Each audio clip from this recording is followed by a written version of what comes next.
Back to our top story this morning. In a few hours, jury selection gets underway in the death of Ahmaud Arbery. Keitha Nelson is anchoring our live coverage this morning out in Glenn County. Good morning to you, Keitha. Good morning, Jessica. We're here live right now downtown in front of the Glenn County Courthouse. Now, not too far from here, just a couple of miles down, is the Selden Park Gymnasium. That's where we're expecting hundreds of potential jurors to show up this morning. We know that about 1,000 of them were summoned to be a part of this trial. Again, potential jurors. They cast this wide net because of such a small town. There are so many implications with this.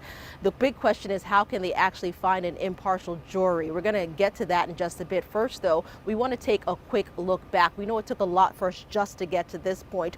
Ahmaud Arbery was shot and killed back in February of 2021. We are now in October of, back in 2020 is when she was shot. We are now in October of 2021.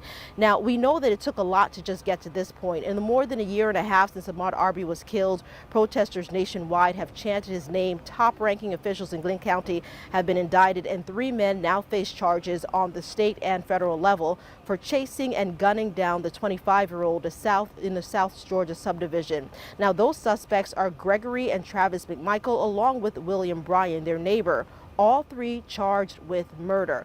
We're going to get out right now to Renata DiGregorio. She is taking a look back and catching us up on where we were and where things currently stand. Good morning, Renata. Good morning, Keitha. Yeah, it's hard to summarize how much has happened in this time. But the 3 men who will be standing trial here, they were not arrested for months after Arbery was killed. It all started with a leaked video that spurred action. Ahmaud Arbery's story doesn't start the day he was shot and killed on camera. I lost a part of myself. I lost a part of me.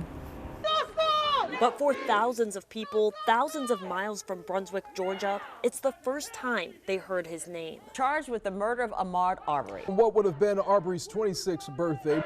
1:08 p.m., February 23rd, 2020. 25-year-old Arbery is shot to death while running in the Satia Shores neighborhood. Father and son Gregory and Travis McMichael armed themselves and drove after Arbery, later telling police they believed he was breaking into homes. Their neighbor, William Bryan, shot this video on his cell phone. There are no arrests for nearly 3 months. Then, 36 hours after the Georgia Bureau of Investigation steps in, the McMichaels are arrested. A few weeks later, Bryan behind bars too. Over the next 20 months, the 3 men are also charged with federal hate crimes. They have pleaded not guilty to all charges. However, it doesn't stop there because of the corruption. The lead prosecutor has changed 4 times. The first, Brunswick Judicial Circuit District Attorney Jackie Johnson, now facing an indictment of her own, accused of showing favor to retired police officer Greg McMichael, who had worked for her. What about what to expect coming up in the jury selection, coming up in the trial? We're going to talk about that more in the next half hour here on GMJ. Keith, back to you. Thanks for that, Renata. You know, it took a lot for us to just get to this point here. Well, right now, in just a few hours, we know that the jury selection, that process is set to begin. Again, we are in front of the Glenn County Courthouse, and just a couple of miles from here at the Selden Park Gymnasium is where we are expecting hundreds of jurors to show up. Now, about 600 were told that they would have to show up today because they have been summoned. In total, we're talking about 1,000 people. A very wide net has been cast because everyone is wondering, how could you find an impartial jury in such a small town? You know, I got a chance to speak with some of Ahmaud Arbery's family members. There are about 9 brothers and sisters, siblings from Marcus Arbery, who is Ahmaud Arbery's father. So, you know, there is a lot of people here, a lot of connections within this very small town of Brunswick.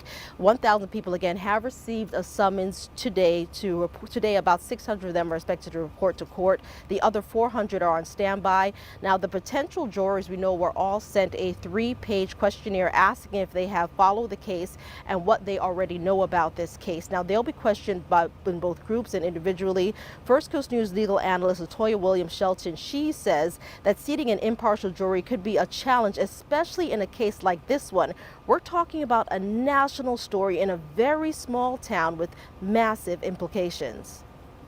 Even when it's something where it's not a case as big or didn't have as much national attention, you wonder sometimes, is it ever possible to truly have an impartial jury? Because, you know, jurors get up there and we're looking for them to pretty much tell you the truth. And there's the only thing we can do is ask those questions that we think will, you know, get them to bring out their values, their beliefs, their biases.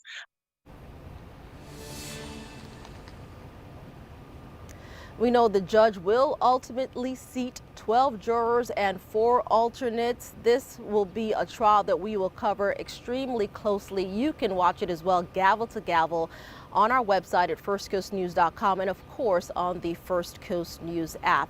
Live in Glynn County, I'm Keitha Nelson. First Coast News on your side. Back to you guys.